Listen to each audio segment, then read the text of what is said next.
Hey guys, you're watching Texas Silver. Welcome back. Or if you're here for the first time, welcome to the channel. Hopefully you like the content that I put out. Consider subscribing to the channel. If you are subscribed, make sure you're still subscribed, but also look in at the bell notification. Make sure that that is still clicked.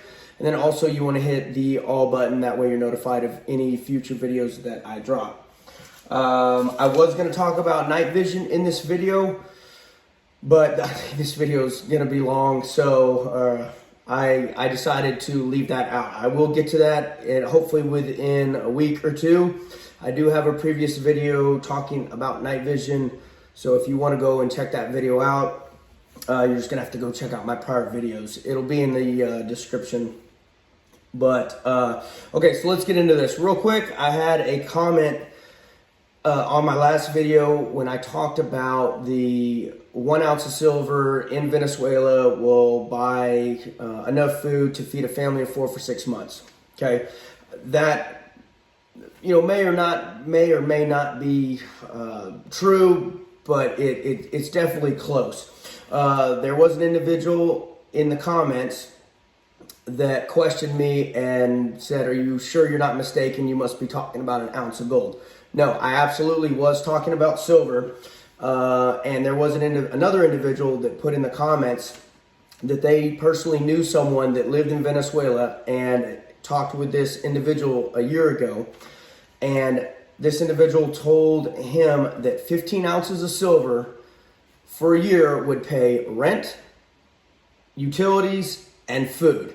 Now, I'm guessing that's for one person, but either way, yes, I did not misspeak. It is 1 ounce of silver. So just know that that's how much inflation and devaluing of the currency down in Venezuela has been done. And if you don't think that can come here, you're wrong. One more comment. I was corrected in the comments.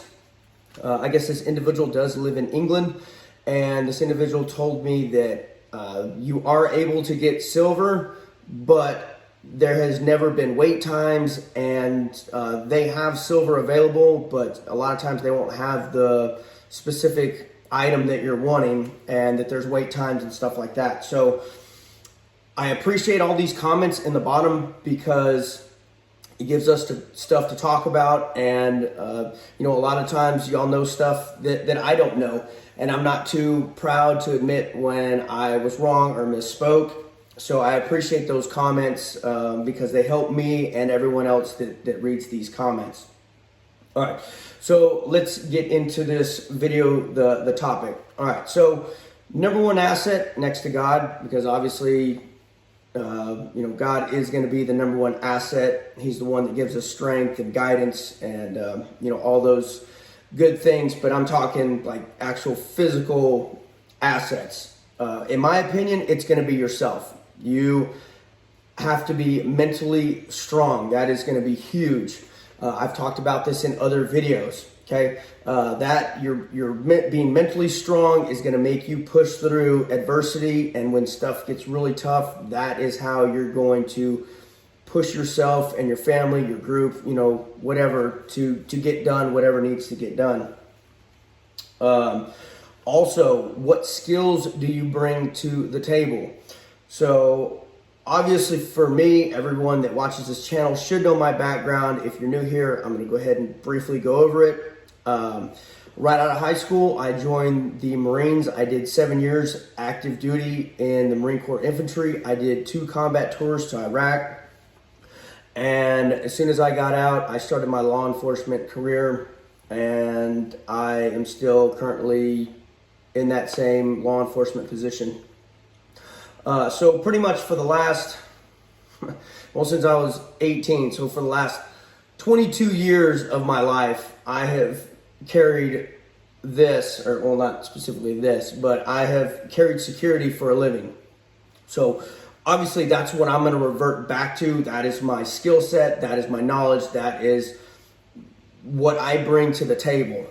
So just know that not everyone can be a warrior. I mean, for example, I know I'm not the only channel that y'all watch. Go look at some of these other channels. There's some obvious channels out there that, you know, these individuals are talking about preparations and that they're a prepper and this and that and the other, and you know, without a doubt, this individual does not have security, doesn't know the first thing about security, and that is going to be next to yourself, number one, physical, something that you can buy, whatever, possess. That is going to be the next important, in my opinion, because the thing is, if you don't have the skill set or the ability or the training or the items to be able to defend yourself, your family, their lives, and all your preps, it's for nothing. I don't care if you have 10,000 ounces of silver, 100 ounces of gold, if you have 2 or 3 years supply of food, if you have all sorts of water filters and all this medical supplies, okay? If you cannot defend it, you're just preparing for someone else. So this is paramount. Now, that being said, I understand not everyone's going to be a warrior. That is my skill set, okay? You're going to have other people in your groups that are in the medical field. You are going to have people that are going to cook and clean. You have people that are going to, you know, tend to the garden. Not everyone can be a warrior. But that being said, everyone in your group should have a basic knowledge and be able to be handed security and know how to use it, how to defend themselves and other people in their group. Okay. Another thing is you need to verify their skills. There was a comment from the last video, and this individual was talking about, because I was talking about how I lost my fish and just the devastation with the cattle and all that stuff that's going on, and that, you know, I needed to get a garden going. And I responded to this individual saying that, you know, I had people in my group that have told me that they know how to garden. They've gardened. They have other family members that garden, and so they've learned from that. Well, I personally haven't verified that. That's something that I need to do. So just know that you're never done prepping. You can always improve yourself, and you need to verify, you know, who is in your group. Can they really do the things that they say that they can do? Another thing is you need to cross train. This was a huge thing in the Marine Corps. So just because, say, I'm a machine gunner, well, I also need to learn how to be a borderman and also how to do demolition. And, you know, I need to know these different weapon systems and their jobs and their functions, because if someone goes down in your group, you know, and that individual is either sick or, you know, gets killed or whatever, and they were the only person that knows how to garden, then, I mean, you're up a creek without a paddle. So you want to do cross training. So if you have someone that knows medical stuff, you know, have them put on a class on, you know, basic first aid, how to pack a wound, how to put on a tourniquet, how to do a pressure dressing, how to treat for shock, how to do CPR, you know, these basic things that, you know, obviously, I mean, you could learn this, but, you know, how to put an IV and push meds and all that, you know, that may be a little advanced, but everyone should at least have some basic knowledge of everyone in your group. So some people to consider to have in your group, you want someone obviously in the medical field. You want probably someone that can weld, someone that is a carpenter, someone that can work on vehicles, someone that's a mechanic. Obviously, you want warriors, because, you know, the thing is, you can't just have 1 or 2 people in your group that are warriors, because someone has to be sleeping and someone has to be out patrolling, or, you know, however your security is set up. One person can't do it all. So you need a group. You're going to need probably a minimum of 15 to 20 people in your group to be able to secure your place and to do all the other daily things that need to be done. You also want someone that knows how to hunt in the group. Someone that knows how to process meat. Someone that knows how to clean an animal. All right, these are things that, you know, are important. So I would think everyone in your group probably needs to have a basic knowledge on how to hunt, and that's another reason why you need to know how to use this stuff, because it's not always going to be used on 2-legged mammals. Sometimes it's going to be on 4-legged. So the reason why I harp so much on security is I don't know if everyone really grasps how bad that this can really get. I honestly think that we are about to go through the darkest times that this country has ever seen. I even think, maybe not darker than the Civil War, but everyone on the media channels are saying possibly in a recession. Look, let's be real. My opinion, we're in a depression. Look at the numbers. Everything's worse than the Great Depression. Just the numbers are being manipulated. So there are going to be people that lose everything. They are not going to be prepared. They're not going to be able to get food. They're not going to be able to get water. They're not going to have shelter. They're going to get kicked out of their homes. They're going to be homeless. And you did your due diligence. You prepared. You have all the skills. You have all the calories and all that. And your family is going to be eating. You're not going to be watching your children starve to death.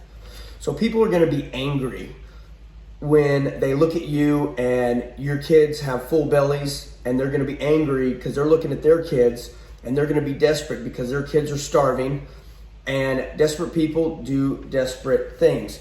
Also, if a person is starting to be malnourished, then they're going to start losing their mind. They're literally going to start losing it because they don't have all the nutrients in their body for it to function. So they're going to start losing reason because their natural instincts to keep themselves alive are going to take over. So these people are going to do any and everything to make sure that they get fed and their family gets fed. And that's going to be huge. And that's why you need this stuff. You need to be able to defend against people that are going to come and try and take your stuff. Another thing you need to mentally prepare for is what happens when your neighbors show up. These people, y'all might be close, and they're going to come over and be like, hey, Aaron, my kids are starving, and man, it looks like, man, y'all got power over there, y'all got food, water, hook me up. We're friends, we're neighbors. You've got to think about this. You need to mentally prepare on how you're going to deal with that. You're going to have family members that show up. You're going to have friends. You're going to have neighbors. People are not going to be dumb. They're going to know that you have stuff. Are you mentally prepared to use force up into including deadly force on someone that comes to hurt you, take your stuff, hurt your family, hurt your kids, take them? You have some ugly, nasty people in this world, and you're about to see people's true, who they truly are when they're put in these stressful situations where they're starving and essentially dying, or a family member sick. They're going to come after you for your stuff. Us, the prepared, are going to end up being the targets. So please, if you do not have security or the skills to use that security, find someone local, find a buddy, someone that has formal training, and get with that individual and learn. Take the initiative, take action. Quit, I'll do it next week. You need to do it now. I think this thing is starting to come apart really quick, and we don't know when this is going to go down. And the time to learn this stuff is not when all the zombies are out running around. You need to do it now in the good times. All right, one last thing that I want to go over, and this goes back to members in your group. I would highly recommend possibly doing background checks on these people. People can put on this great persona of what a great person they are, and they have some demons in their closet. You don't know what happens behind closed doors. There's different sites that you can go to and you'll pay 10, 20, 30 bucks, whatever, and do background checks on these people. And you would be surprised on what you find. People are not always who they say they are. So when you run a background check on someone, you might learn a lot of stuff about that individual. Maybe they've had a DWI, and so you do this background check and you didn't even know. They might be good at hiding it. They may have an addiction to alcohol or drugs. This person may be, has sexually assaulted someone, assaulted a family member. They've, maybe filed bankruptcy. That's another thing. If I don't know if someone would be willing to, but and I would if someone came to me. But look at their credit. Look at their credit score. If you look at someone's credit, that can tell a lot about that individual. It's how they maintain their personal business. You can learn a lot from someone's credit score. I know that sounds maybe a little weird, but I know in law enforcement, whenever you apply, or at least when I did, they wanted our credit score because you can learn a lot about an individual based off of that. This person might have owned a business and lost their business license. They may, have filed bankruptcy.